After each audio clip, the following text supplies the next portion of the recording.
I don't know if this is going to be a quick video. I want to make it quick. I'm not going to really talk about this thing. I'm going to mention, I did a little bit of a rant last video about people, quote unquote, not appreciating my hobby and stalking me on Twitter. But this is kind of parenthetical to that. My buddy Chris is for the last two shows of his on Thursday nights on YouTube has been talking about how people in your life have reacted, the non-fans of the Lego hobby that we have, how they've reacted to that negatively or positively. I didn't catch last week's episode, but I did my rant before last week where I talked about a little bit about how the Lego hobby has been part of my life since my earliest memories, and I've never had a dark ages. So I'm going to talk about that just a little more and not rant about Twitter and people stalking me. I'm going to talk about, I've had this hobby since my earliest memories, and I've had lots of YouTube videos talking about that, where I have older cousins that had Lego, and we go to their houses and they'd have Lego and I play with it. And in high school with Pete and Jake, we made the movie and doing other things. And building that interface with my Commodore 64 to run the 4.5 volt motors in high school, and in college with the Technic. And as I said, when I moved into a house with my friends, the Lego collection came with me. And after church on Sunday, us 20-somethings were playing with Lego a little bit. And there has not been a month in my life where I didn't have Lego in my hands. Now, I go on vacation sometimes and hang out with the buddies sometimes, but, there's probably been a couple weeks where I didn't actually touch a Lego brick in my life in a row, a couple weeks, but I can guarantee not more than a month. Because wherever I was, my Lego collection was. It's my hobby, is one of my hobbies, but it's one of my, the one I'm going to talk about in this video. I have other hobbies too. As I mentioned, the camping and canoeing and all the other stuff, scuba diving. But this has been a consistent hobby since my earliest memories. And so when you talk about high school, there's a lot of issues in high school with peer pressure and trying to fit in and trying to be one of the group and the in group and not the out group. I will be the first to admit that didn't affect me as much as it affected other people. And I don't know why. It affected me a bit, I'll be perfectly honest. It affected me a little bit, the peer pressure. Though I grew up in a town where my last name was very well known. My relatives all went to the school before me with the same last name. And so there was certain expectations that other kids did not have. One of them was to be, not prim and proper, but obeying the rules, which, again, my mom instilled in us and all that stuff. Don't fight City Hall kind of thing, unless absolutely warranted. So I never got into trouble in school. Never wanted to get in trouble in school. I was never called down to the principal's office in school for doing something stupid maliciously. Just growing up, you're going to do some stupid stuff, straight up. Trust me on this. I don't care how good you are. You're going to do something stupid. And you try to mitigate that by not doing stuff stupid. So you consciously try to do but you're going to step your foot in it. You're going to put your foot in it at some point. But it's how you react to that. It's not the falling down, it's how you get back up afterwards. But that's a whole other story. But there were certain people in high school that knew I was a geek, Star Trek loving geek, Lego playing geek. And they any chance they got, they would say something snippy in the halls, something biting in the halls. I think for me, since I already had a sense of who I was and what I wanted to do. Yes, words impact. Words have power. I'll be the first to say that. Words have power. And so the fact that I've always tried, middle child syndrome, you can call it that. I've always tried to be an appeaser, a person who tries to get along. I'll be the first to admit that's who I am. That's who I've always been. But And so when biting words come from somebody else, even if it's like not a stranger, because obviously they're in high school with me, and we had a small high school in a small town, I knew who they were. It's going to negatively impact it. Straight up, it is. But I guess the point is how much you're going to let that get to you, especially when you're in high school. In grade school, I didn't think to have too much of a problem because playing with Lego in grade school, everybody did. So that was when you get to high school. And overall, my friends never had a problem with it. Again, we made the movie, right? And they helped make the movie. And that was high school. That was not even grade 9 high school. That was like a grade 11 or 12 high school. So like almost adulthood high school, we made the movie. But there are, again, people who did not, they voiced their lack of appreciation for my hobby, and they had no qualms doing so. They had bravado, shall we say, and since I was a geek, I was not a jock. I did not have super strength and whatever. I wasn't going to beat anybody up in the hallways. I never got beat up. I will say that my entire life I've never been beat up. I was in 2 fights my entire life, 2 physical fist fights my entire life. They were both in grade school. The one was, there was a bully picking on my sister. I remember this very, very, very, very clearly. I might have been in grade 4 or 5, and this big guy, I would say he had an inferiority complex that he was covering up with his bully nature. Not to be a psychiatrist or a psychologist on this, but he was picking on my sister, who was 3 years younger than me, and this guy was about 6 inches taller than me and had at least 50 pounds on me, because I'm a gangly little geek back in grade 5 even. But he was picking on my sister, so I stood up to him, and he didn't like that. And I remember telling my friend Glenn, or any teacher, because you would get suspended even back then. You would get in trouble if you were caught fighting on the playground. And I asked my friend Glenn, "Hey Glenn, is anybody watching?" And he said no. And I said, I just kind of, I won't say sucker punched him. He knew it was coming. He was picking on my sister, and I told him to stop. And he says, "Make me." So I punched him once, and that was it. That was the extent of the fight. That was honestly, from what I remember. I mean, Glenn might remember it differently. I haven't seen Glenn since grade school, but I remember just clocking him once, and that was it. And then I knew he held a grudge, but I remember talking to him later, much later, like in high school time, and he was fine with me, and I was fine with him. That was like, you don't pick up my sister. That's what happens. Could I have done it better? Now, for sure. Like, this is 1970, whatever, right? So yeah, solving problems with a fist is not my idea of a good idea. It never was. But I did it back then. I'm not proud of it. I don't talk about it. The other one was there was this guy just kept on pushing me, like you see in those movies, like My Bodyguard. Guy just kept on pushing me in the shoulder, like, come on, geek, come on, let's see you react. Well, I reacted. I decked him. That was a fight, actually. That was I won't say a long, drawn out, grade 5 or 6.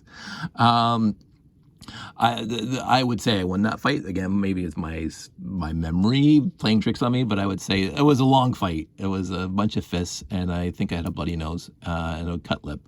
But I won't say I went medieval on his butt, but I just let it out. I mean, I had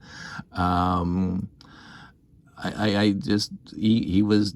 stood up to him, and it never happened after that. So those are the 2 fights that I remember, physical fist fights, that I've ever been in my entire life. And they were both in grade school. I never got into any fights in high school. I didn't care. And I think that's what taught me in grade school. Like, standing up to the bully that was picking on my sister was one thing. The other guy was just like looking for a fight. And I gave him one. And when I got to high school, I don't remember who it was. But when I got to high school, I realized I didn't care. In grade school, I cared. I don't know why I cared, but this guy was trying to pick a fight with me. I got to the point where and I've said this to many people, and believe me or not, but I'm fundamentally lazy. And lazy in a way that I don't want to expend my emotional resources on things that I don't give a rat's patootie about. I don't care if somebody doesn't like me. especially if I don't even know them or care to know them. If you don't like me, that's perfectly acceptable. Some people say I'm not a likable person. Sure, just knock yourself out. If you think I'm not a likable person, that's your opinion and not shared by some other people in my life anyway. But you don't have to like me. I don't need you to like me. I don't want you to like me. If you like twist your arm, if you don't want to be around me, as I say, I'm going on my walk in my life. And then going in this direction, whichever direction this might be. And if you come along and say, oh, Dave's a geek and he's going in that direction, oh, look at the little dweeb. Sure. If you want to feel superior to me by saying stupid things like that, if that's where you get off, if that's where you get your ego from, your acceptance for yourself, knock yourself out, dude. Because 5 seconds after I walk away from you, I won't remember the conversation. And this is what comes back to high school. I remember those 2 fist fights in grade school because they were like they stick with you. But I remember being a geek in high school, and I can't say one person in high school that did pick on me, because there's a few. I don't remember one name. I don't remember one incident. I don't remember one actual incident in high school. I remember the emotions that I had about it. And that's what I'm talking about right now. And it's more of a, I will say, nostalgic thing that in high school, people, look, Dave, he's grade 12 and building Lego. Sure. Look at the geek. Look at the dweeb. Whatever, dude. Like, next year I'm graduating. Next year I'm going to go off to college or wherever I'm going to go. I'm going to get a job. I'm never going to see you, Mr. Bully, I have to put other people down to bring myself up. I'm never going to see you again. You're that insignificant to my life. So say what you want when I'm passing you in the hallway in high school. High school now is 4 years. Back when I was there, it was 5 years. I'm 50 now. I'm plus 50 now. So that 5 years is not 1/10 of my life. 1/5, yeah, 1/10. 1/10 of my life. It's less than 1/10 of my life. So somebody in high school picking on you, I'm saying, don't let yourself be abused. Don't just sit there and take it. But if it's just somebody's sticks and stones, like my mom taught me that, and I think I didn't take that to heart in grade school, because grade school is, in the 70s, was a lot more physical and a lot less intellectual. But when I got to high school, and I was still playing with Lego, and I'm hanging out with my friends and Boy Scouts, and my parents are still my parents and still teaching me how to be civically and socially oriented, to think about the other people and think about what's best for the community and blah, blah, blah. I started thinking that I don't want to expend my personal effort into retaliating against somebody who doesn't give any care about me, right? And knowing that I'm not going to know any of these people the second I graduate high school. See if I actually, on a parenthetical note, I got a friend request about a year ago from somebody I knew way back in grade school and high school, that he wasn't a bully. He just wasn't nice to people in my family. He wasn't a nice person to us. He wasn't a not nice person, but he did stuff and he said stuff that to this day I remember, and I remember being very uncomfortable around him when I was younger, in my early, double digits. And he sent a friend, and I hadn't seen him since because he was a year older than me, so he left high school a year before I did, obviously, or 2 years, because I stayed for grade 13. So I hadn't seen him since I was 17. So that's 40 years ago. And or 35 years ago. So I got a friend request from him last year. And I go, no, I'm not accepting that. I don't care if he's a saint now. It doesn't matter to me. There were certain, and if he doesn't remember what he did, that's perfectly acceptable. I do. I remember what he did. I don't hold grudges, but and I hadn't thought about it for 35 years until I got the friend request, and I said, no, I'm not accepting that one. It doesn't matter if you've completely changed your life around. At that time, at my age of whatever, you did this and said these things and whatever. I don't need you in my life. My life is full. If I look at my friends list on Facebook, and they are honestly all friends, not just acquaintances who I just happen to know. I have a lot of friends that are dear to me, that I cherish, that I want to be with, that I want to hang out with, that I want to talk to, that I want to on my Facebook. I don't need more people on my Facebook. Just to pad my stats on Facebook. So sorry, I'm not accepting that friend request. That actually, because I'm just going off on a lot of tangents here. But I remember that. So you make your decisions for you, and you make your decisions knowing the short term, what's going to happen tomorrow, what's going to happen next week, what's going to happen next month, what's going to happen next year, what's going to happen 5 years, 10 years, 20 years. So back in high school, somebody gets in my face, hey, Kodesh, you're a jackass, you're a dweeb, look at your little geeky, gonna go home and play Lego. Yeah, I am. You're gonna watch Star Trek? Yes, I am. Well, that makes you geek. Yes, it does. I wore it on my sleeve. Ask my friends in high school. I wore my geekiness on my sleeve. I didn't hide it. I really didn't. Everybody knew I loved Star Trek. Everybody knew I loved Ghostbusters. I mean, when that movie came out, it was just I went to the Halloween dance that year as Peter Venkman. I made my own proton pack. My mom sewed the Ghostbusters emblem on my overalls, my coveralls, and I went as Peter Venkman.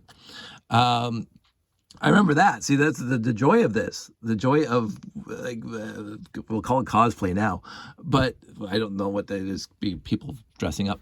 I spent weeks building that costume and making a prototype. I put batteries in there. I remember this. I had 12 D-sized batteries in this cardboard box. So I had the sirens and light up and a light show coming out of my backpack.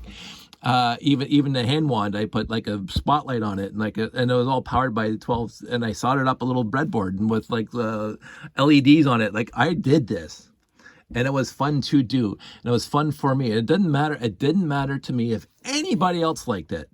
I didn't do it for them. I don't do this at all, this Lego thing, for other people. The good part is I have a lot of friends out there that really what we used to say, grok my G-R-O-K. They really, really understand my hobby, and they partake in my hobby, and they love my hobby just as much as I do. And they love my stuff, and I love their stuff. It's great when you find people of like mind. But even if, as I said, up until the internet, I was the only person in the world, in my mind, that was playing Lego well after 12 years old. And I didn't care what anybody else thought about that, negative wise.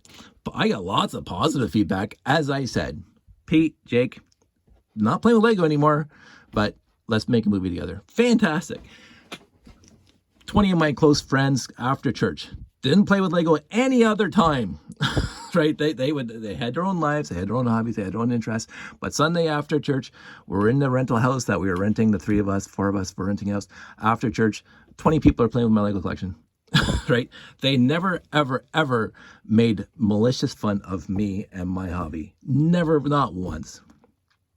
And I love them for that. I found my people. My people don't have to like what I like all the time. My people don't have to, I love Lego just as much as Dave. Now, you can if you want. And most of my friends on here, on YouTube that are watching my channel, love Lego as much as I do in their way. And I have a whole other video talking about, with this Lego hobby, there's so many different opportunities, so many different ways to love this hobby. This way's mine. You don't have to do it the same way I do, but anyway, so I found people of like mind. I supported them in their endeavors. They supported me in my endeavors. We loved each other's hobbies. I don't know how many friends into scuba diving back in the day. I would use to bring tanks, my dive gear camping at the beginning. And then again, on youth retreats, again with the church, we would go on youth retreats. I'd have my dive gear. And hey, my buddy John, let's go for a dive. He never had a tank on his back before that day. And again, we're only in 6 feet of water, and I go through the basics, and he's a smart guy and whatever, so I'm not worried about Boyle's Law or popping along, whatever. He doesn't have to be certified to go in the pond with me. And then he takes the course, and then 7 other people of my close friends took the course, the diving course. and we all dove together. We dove together for years, right? You don't have to like my hobbies, but if you do, and then we do things together, it's fantastic. If you meet a group of friends that are like-minded, they don't have to like everything the same way you do, but you have to appreciate them and they have to appreciate you. And that's all my friends have been showing me over the years. And everybody else can take a backseat.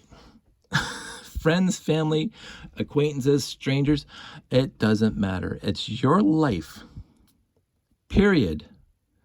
Do not let other people dictate to you what you should be or want to do with your life. If you're not causing harm, if you're not causing malfeasance, if you're not doing bad things to other people, then what does it matter? Right? If you just have to go through your life, do things that make you happy, and don't give a rat's patootie what anybody else thinks negatively, because it's not worth it. In the end, you're not going to know these people. And they say, my best friend back in high school, who's still my best friend to this day, which is antithetical to what I'm just going to tell you. I was told that the average male friendship lasts about 7 years. And when I look around to some of my other friends, that appears to be true. Like they don't have the same friends that they had 7 years ago. I happen to have most of my friends that I have today, I've known for 30 plus years. Most of my close, dear friends. My best friend in high school was my best man at my wedding 18 years ago. Stan will get mad at me, 16 years ago. I was the best man at his wedding. We've known each other for decades. Everybody in my wedding party, I've known for decades. Right? Like, and it's the way, I don't know, I keep on thinking that this is what happens, right? But I'm told that's not what happens. So you find people of like-minded that appreciate you for who you are. This is going to be a completely obscure thing, and I think I might have mentioned it before, but there used to be a TV show called Bewitched, starring Elizabeth Montgomery, and depends on which season you're watching, either Dick Sargent or Dick York. That's Darren. And there was one episode where, because of Darren's mother-in-law, Samantha's, the lead, the witch, actually, her mother did not like the fact that she married a mortal, a non-magic person. And she was always making fun of Darren, like always calling him Durwood or whatever. It's a very old show. But I remember distinctly one episode when the mother-in-law, Darren's mother-in-law, gave him the powers of witchcraft so he could be as equal to everybody else, like her and Samantha and everybody else. And so he could snap his fingers and things would appear and disappear and he could actually do magic. And Samantha got mad about that. And he couldn't figure out why, because now he's on par with her with the magic. And she says, I didn't marry you because I wanted you to have magic. I married you for who you are there as a mortal. I fell in love with that person. Not this person, not this magic person. I fell in love with who you were and who you are. Now, I think that was superfluously a wonderful moral thing. You marry a person for who they are.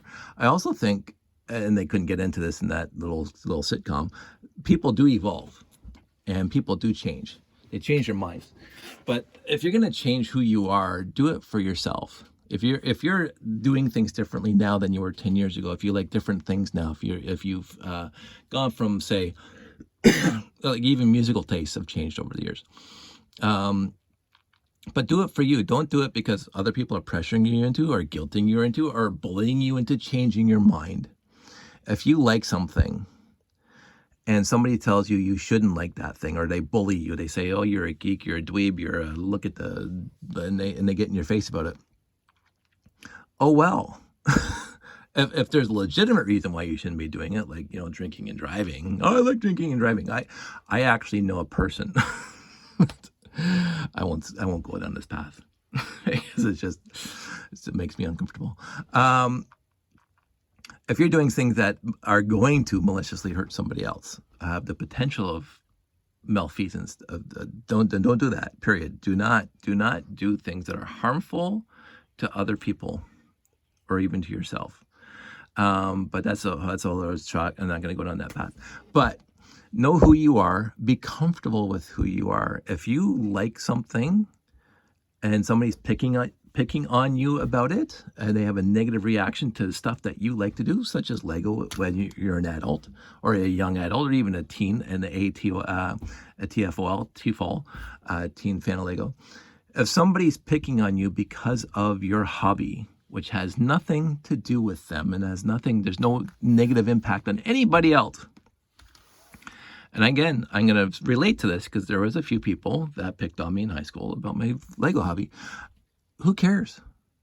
In the end, you're not going to see that person. You're going to graduate high school. I know it's tough. I know, I've been there. I've been there for 5 years. I know it's tough.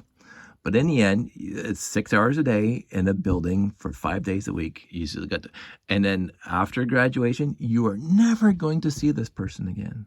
Trust me on this. All those people, and I can't again remember names, but the 3 or 4 back in high school that really wanted to get into me, like they're always trying to provoke me into some reaction. Oh, here comes the Lego dweeb. Yeah, okay, well, yeah, I'm going to go home. I'm going to play with Lego tonight. I really am. Or I'm going to play with my Commodore 64. Either way, I have so many interests that your opinion of me is completely irrelevant. If people are picking on you, that reflects on them. It does not reflect on you. If people want to get in your face about a hobby that has no harm and no foul, nothing except your happiness, and they want to make it into a deal, they're looking for some sort of reaction from you so they can feel superior. That's what they're doing. And I'm not saying don't react to them. It's, it's like, again, Monty Python, Holy Grail, ignore them. They're throwing crap on us. Do what you have to be safe and secure and not be a target. But you're going to be, as I knew, no matter what I did, I was going to be a target. I mean, the 3 or 4 people were out to get me, quote unquote. In the end, never got into a fight. A few words were exchanged now and then. But overall, I don't remember hardly any of it. Just, again, the emotional impact it had on me to this day that I remember the emotions behind it. I don't remember who did it. I don't remember exactly what was said. I know I never got into a fight about it. And I knew I always walked away because in the end, I'm going to go home. I'm going to play Lego. So their opinion of my hobby, completely irrelevant. They were 100% jackasses, 100%. Easily jackasses. But it wasn't worth my emotional, because me fundamentally lazy, wasn't worth my emotional fortitude to get into their face about it, or my emotional expending my emotions to get all, I'm mad at them. No, they don't get my anger. They're picking on me does not warrant me expending any energy on them at all. And I don't know where I got that from. I don't know why I was so quote unquote self-assured that, again, it affected me because I'm talking about it today, 40 years later, but it didn't affect me to the point where I'm like Steve Buscemi and Billy Madison. Like, I get that. I get the Adam Sandler, the Steve Buscemi got picked on in high school and he wanted his revenge. I don't want revenge on anybody. I have no, because then quote unquote they win, but it shows that they got to you. And no, I don't want to expend the emotional fortitude on these guys. This thing's still going. This was gonna be a quick movie. We're 28 minutes into it. In the final analysis, this is my point. Love what you love. If it's not hurting anybody else, if it's not a negative impact, but people are still laying into you because you are doing something that they think is not, or geeky, or that they think is geeky, or whatever, and they call you a dweeb or whatever. It really doesn't matter. You don't have to wear it on your sleeve like I did. I don't know where that came from.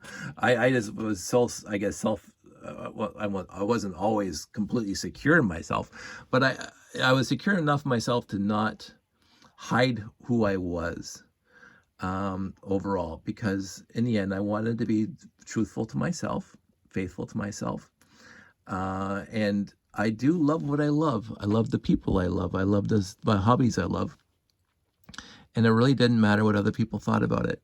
As long as I wasn't causing harm to anybody, as I keep on going back to this point, as long as I wasn't causing harm to anybody else, everything else, I didn't care what anybody else thought about it. I know that my dad and I had discussions back when I became a late teen in my early 20s, and he told me to put all my childish things away. I talked about this before. That's a bit of a tough one because it's your parents. But his brother has a stamp collection. Is that a kid thing? I don't know. Can it be a good thing? I'm 54 years old, and I don't think my Lego collection, I don't think that thing there is a kid thing. I think it's me using my imagination. It's like a painter who built stuff out of clay. Well, it's Play-Doh, right? Do you call an artist building stuff out of clay a kid because he's playing with like something like Play-Doh? No, I think, and now I will say 50 years later, my dad has no problem with my hobby whatsoever. There was a bit of a problem back in the 20s, and I don't think it was my hobby. I think it's because there was other pertinent issues at the time that we won't dwell on here. but in the end, he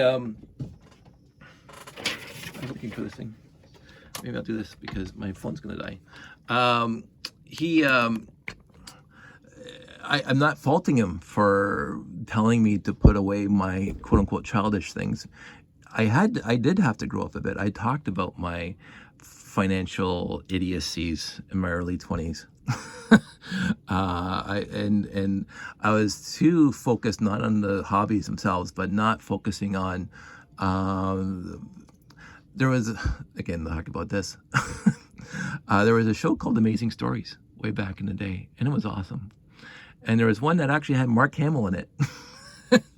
And the story goes, this kid was so infatuated with his movies and whatever. He was a geek just like I was. And he spent all his money buying collectibles and whatever, and he was always broke. He could never afford a house. He could never afford anything. And he had a little leprechaun or something, if I remember correctly. I don't remember the whole story, but he had the little, oh, this is what you want. This is what you want. And his parents and all his friends saying, dude, you're never going to amount to anything. So lost in your little fantasy world. You're never going to amount to anything. You're never going to have money. You're never going to do this. You're never going to do that. That's who my dad was.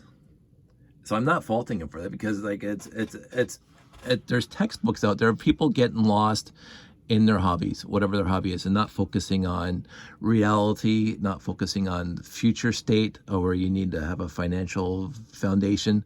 I was that kid, not bad, super bad, but I was bad enough that I had to get bailed out a few times by my dad. So I'm not going to fault him for making the point that I should put away the childish things to focus on what needed to be focused on and get a job, a career, get some money in the bank, get a down payment for a house, all that stuff. I did drop the ball. I'll be the first to say it. So that's the flip side. Parenthetically, like, yes, have your hobbies, but also know how the hobbies are impacting on your personal life. The hobbies can't take over your life. The hobbies can't dictate what you do for the rest of your life. And you have to look to the future. You have to have a plan. You have to have a sound plan. So when you're 30, 40, 50, you have something. But that's a whole other topic. So my dad's idea about this hobby was tainted by the fact that I needed a talking to in my 20s. So I'm not going to fault him for pointing out that I should put away the Lego for a while. And maybe I should have. My only saving grace is in my head, I knew I was always going to get there. I knew I was always going to get there. And so would it have been quicker if I put away the Lego? For sure. Absolutely. If I put away like 100% focus on my job and get a career and work my way up the ladder at 25, I'd be a lot further ahead financially today. Straight up. Not a shadow of a lie. My dad was right. I'd be a lot further ahead financially. But even back then, I knew I was going to get there. And my dad being my dad and the wonderful guy he is, he was always there to quote unquote bail me out. Not necessarily like give an addict some drugs, like bailing me out. So, but he was always there to guide me and to help me be better. Because if you keep on Billings giving people money who just keep on spending money foolishly, and you keep on giving it to them. They're just going to keep on spending it foolishly. So he wasn't that guy. He wasn't enabling my idiocy with finances. He was just there, emotional support, and to be there when things got really bad, and to help me, guide me, to become a better financially sound person. As were many of my friends. They didn't have to give me money, but I did sleep on my buddy's couch for a while, which is very, very sweet of them. But that's other stories that we can go into in a different day. But in the end, I knew I was going to get somewhere with my life, because this wasn't over. It's not like an alcoholic. As I said, I did have a spending dark ages. And part of that was because I didn't have a lot of money. And part of that was because Lego wasn't making any interesting sets in the 90s. So it was a win-win. But I was waiting for my career to take off. It did take off. I'm making the money I need to make in order to pay the bills and have the lifestyle I want. I would have been farther ahead had I just put all the Lego in a box when I was 17 years old and not looked at it for 40 years. But then I wouldn't have had, and this is the other, again, another flip side of that whole story. I wouldn't have built that. I wouldn't have built that had I put the Lego away for 25, 30 years and got back into it when I had Josh. Like, there's many people say, oh, I put the Lego away when I was 16 and I did not get back into it when like the dark ages. And this was in the Lego community, we call the dark ages. I didn't play with Lego my entire adulthood until I had my first kid. And I remembered how wonderful it is, and I got right back into it. I didn't have that experience. I've been with Lego my entire life. But you do have to weigh the responsibility to yourself of who you are and who you want to be and where you want to be in your future, versus the taking the time out to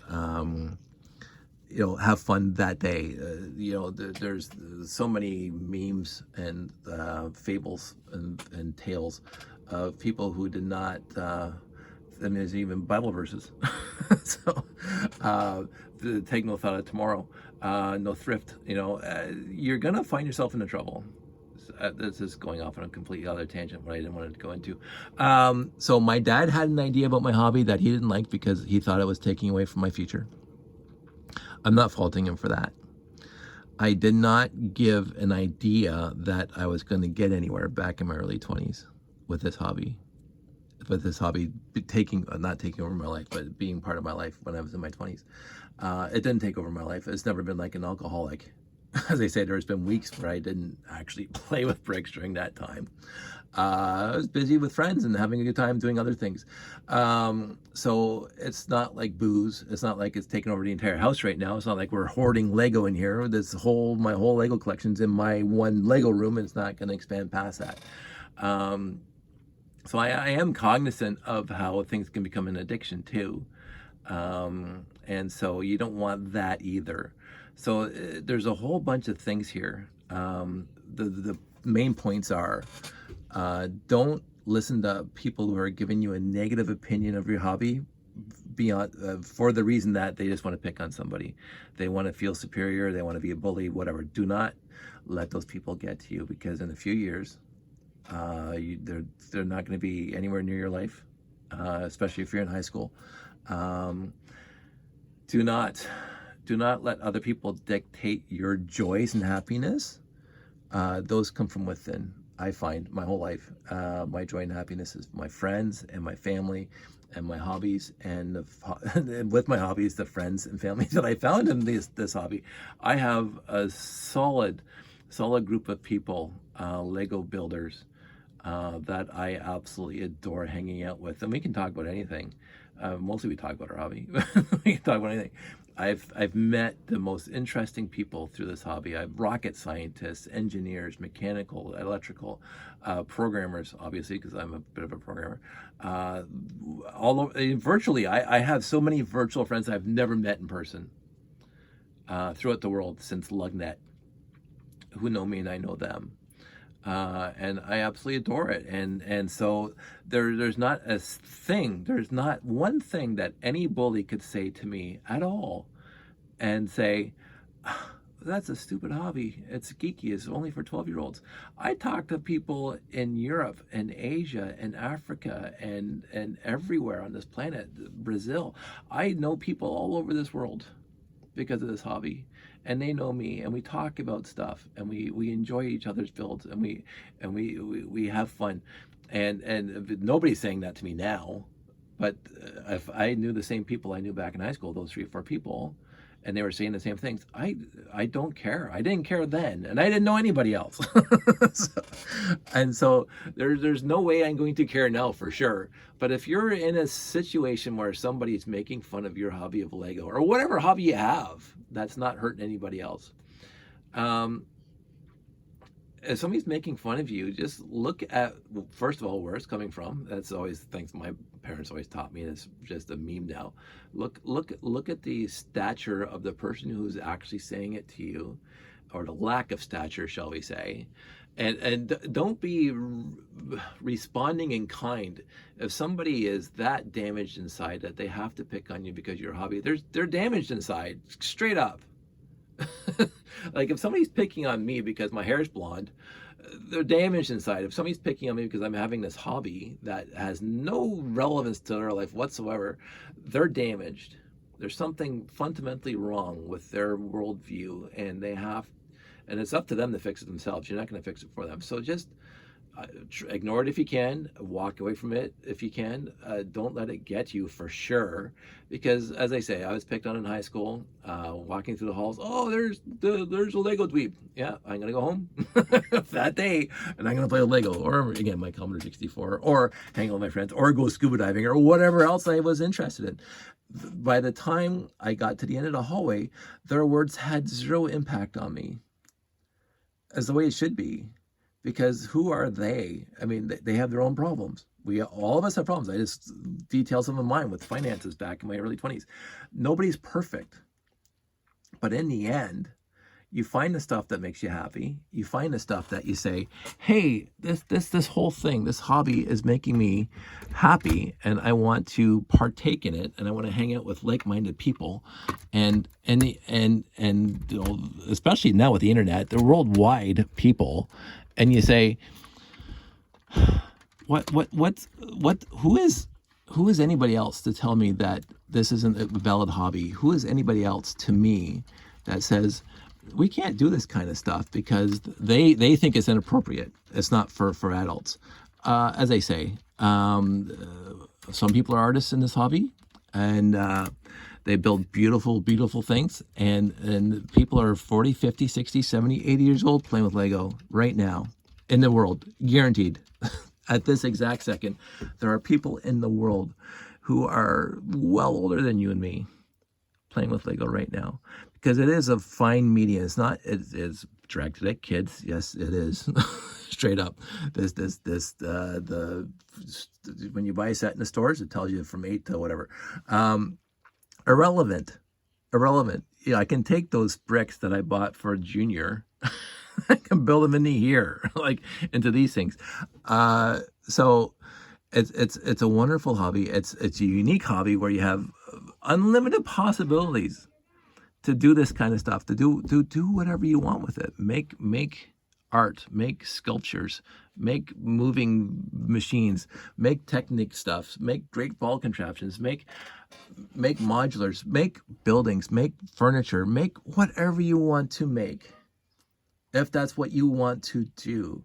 But do it because you want to do it, and don't do it how's that go? Do it because you want to do it, or not do it if you don't want to do it. But don't let anybody else dictate what you want to do and what you don't want to do. This is your life, not anybody else's. And one of the things that my best friend always told me is that one month you're not going to have the same issues you have now. So if you're going through some really tough times right now, whether or not it's this hobby or anything else, in 1 month, you're not going to have these issues. There's going to be other issues maybe. Do what's right for you. Do what's appropriate for you. Live for you. You're not living for anybody else. You're not living for me. You're not living for the person who's picking on you, the person who wants you to give up a hobby that you love. Um, and I'm sitting here at 54, and because of these videos, I'm remembering things that happened back in high school over 30 years ago.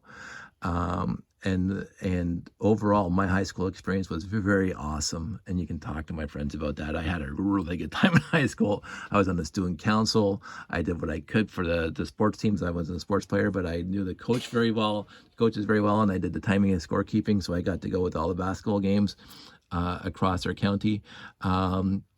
All the jocks liked me because I was doing all those scorekeeping and all that crap for them. And we went camping with the canoe trips and the camping with the grade 13s. The teachers, I got along famously with the teachers overall, and had some really, really wonderful chats. So I had a really good experience in high school, and the minuscule amount of time that I was picked on because of some kid who had some sort of deficiency, not getting enough love at home. I'm not going to go into psychiatry because it's not who I am.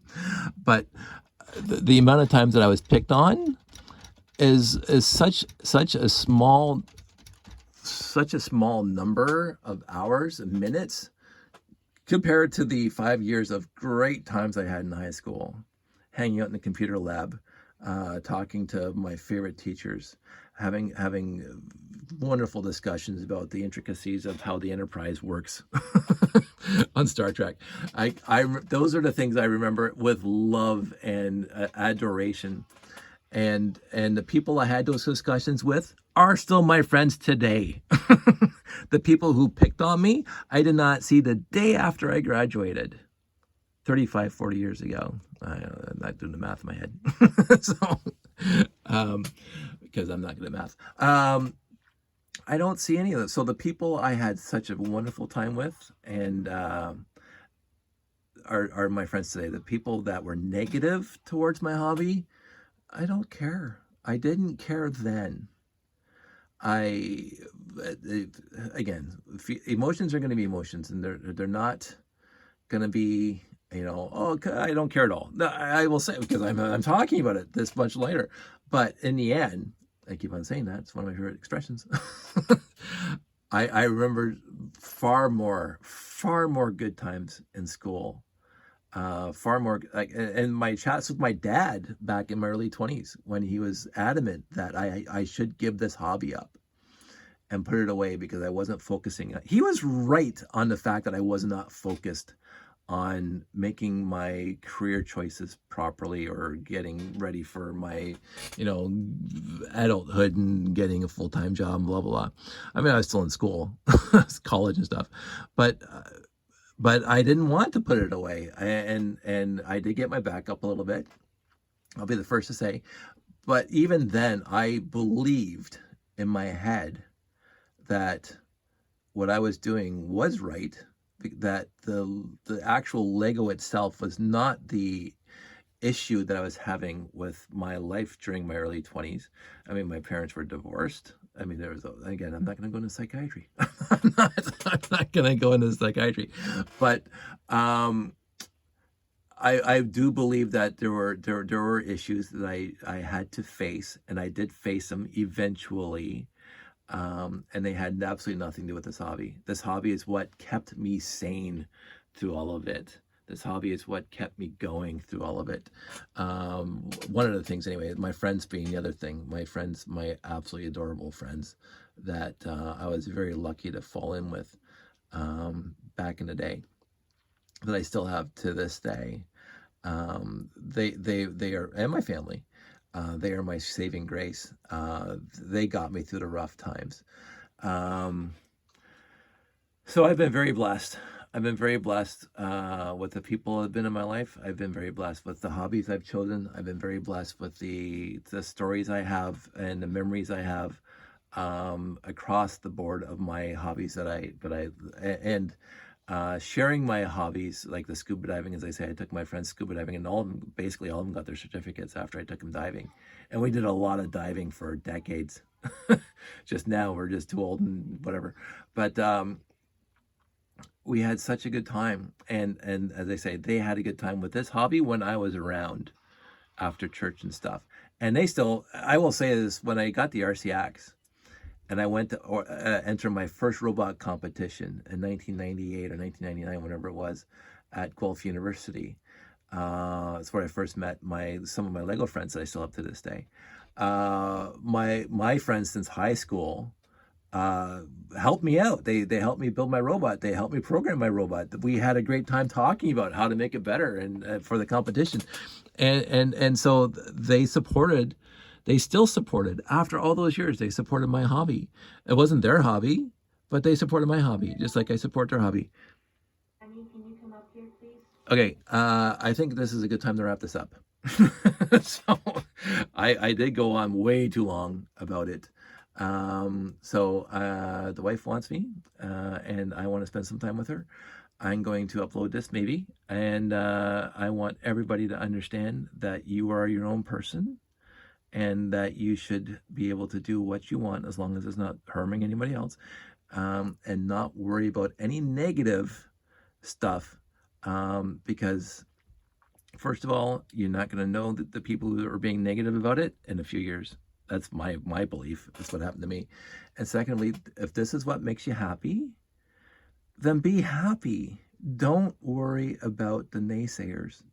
This has nothing to do with them. This is yours. This is what you want to do. This is what you want to have. If this is where you find your happiness, and that's where I've always found my happiness. Part of it. This is part of who I am. It's part of my nature. Part of fundamentally who I am. The Lego has never been away from me. And I've been at it for 50 years. I don't see it disappearing anytime soon. So anyway, you guys all stay safe. Take care. I'm going to go hang out with the family and miss you all, and we'll talk more.